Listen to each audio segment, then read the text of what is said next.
The goal was to teach the concepts of thinking like an engineer, not the application. So, oh yes, sir. At about the time that you were transitioning to Virginia, Florida, the Department of Education was aggressively promoting and supporting change in the textbook adoption process. I'd like to address the textbook issue, if I may. The result of what they did disenfranchised common ordinary citizens from a role in selecting the textbooks that would be adopted by the state. Are you aware of that? That was the move from a large board to 2 reviewers? Right. It was a system involving a committee, State Instructional Materials Committee, in which lay citizens were permitted an opportunity to help in the decision-making for the textbooks. Now, a new law was passed in the final moments of the last legislative session before this year. That was about a little more than a year ago. So you're aware of this? That the law now precludes common ordinary citizens from a role in selecting the textbooks. Are you aware of that? Yes. Okay. How do you feel about that? Should the law remain on the books and keep us disenfranchised in that process? Or should the law revert back to what we originally had in the textbook adoption process? So there's a lawmaker who supports going back to what you said.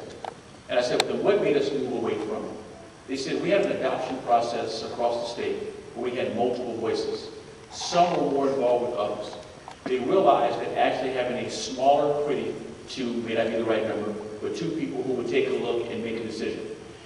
Still, there were some community members who contacted the department through their representative and said, we still would like to have an opportunity to review. Some of them complained that the review process wasn't the problem. The process was actually doing it by computer. They actually wanted hard copies of the books to have time to review. There were some parents, citizens who had an opportunity to do so. They sent in their comments. Well, the bottom line of it is, we as citizens have no say in the selection of those textbooks. Now, logistics, that's a problem for you guys to solve somehow, on how to get the books into the hands of the citizens. It worked previously. For years we had an adoption process involving lay citizens. Who was it and why did that process change? Who was it that promoted that within the Department of Education? And yet that law surreptitiously changed at the last moments, within literally hours of the adjournment of the legislature, without overview, discussion, debate. It just was passed. Nobody knew it was even happening. And then it was done. So, who in the Department of Education, I can't tell you that, not because I know what it is or won't tell you. I would have to take a look into that to see exactly what happened. Would you be kind enough to do that and get back to me on that issue? I think it's an important issue for all citizens in the state of Florida. Make sure Adam has your information again. Stand by. Thank you, sir. No, thank you for your question. Thank you, Commissioner. Son? How you doing? Hard to start, but no offense to anyone in this room. I find it somewhat offensive to be preached about advocation. As the past president of the Florida Association of Student Councils, I had the honor of sitting behind the president of the Florida PTA, sitting adjacent to the Palm Beach County president of our PTA, and around many PTA presidents in this room. I personally don't think that we have an issue in the state of Florida on advocating for our kids. If you met my mom, Rita, she knows everything about my education. She knows everything about Boca High, and I've had the honor of graduating now, being an alumni of Boca, which was my school, the 23rd best school in the country, according to Newsweek last week. I don't see an issue with our parent involvement. In fact, I am so honored and humbled to have been blessed with such incredible parents in this room.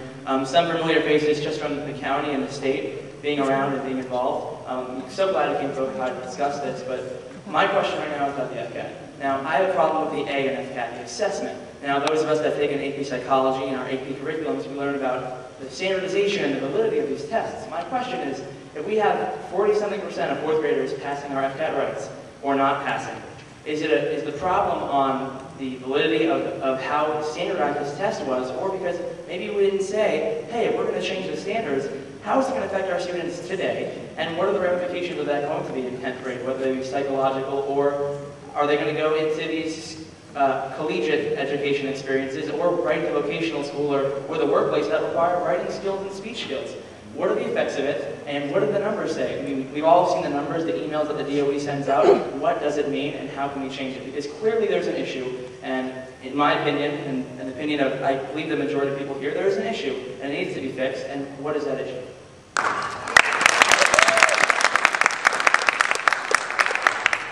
First of all, thank you for being a leader in your school and the work you're doing. When I talk to superintendents across the state, they will tell you that parental involvement is a challenge. You're fortunate to be in an area where parents and others, in fact, you have a PTA. Florida is actually one of the few states that have a partnership with the National PTA as it relates to Common Core.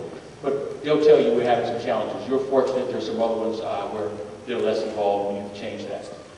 In terms of validity of the test, the validity of the tests, as in with an internal audit and also an external audit, we'll have the exam, the paper, I believe actually next week. As a draft, we'll have the final later this summer. From the validity standpoint, it's a valid test in terms of what we're teaching to what we expect. The problem is the process. We didn't tell people, guess what? We have much more rigor in how we evaluate. That's number one. The reason we actually had a 3.5 is because we had 2 scores. So I raised the question. A few years ago, it was a single score, 3, 4, 5, because it was one person. When we had 2 scores, someone would say, what's your name? Ian. Ian, I think Ian received a 5. Someone else would say Ian received a 4, so you received a 4.5. With 2 scores and more rigor than we've evaluated before, it would change. But the question I raised, when I first saw it, I said we went from 75 to 38% to 10th and 80 to 27th and 4th. Just mathematically, you can't drop that far overnight. It was a process challenge. So what we've done is continued internal evaluation. We've identified letters and comments on what we could have done better.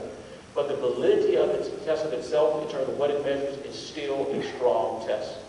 Could we do some things differently and better? Absolutely. But also remember, with math and with reading, we had an assessment process.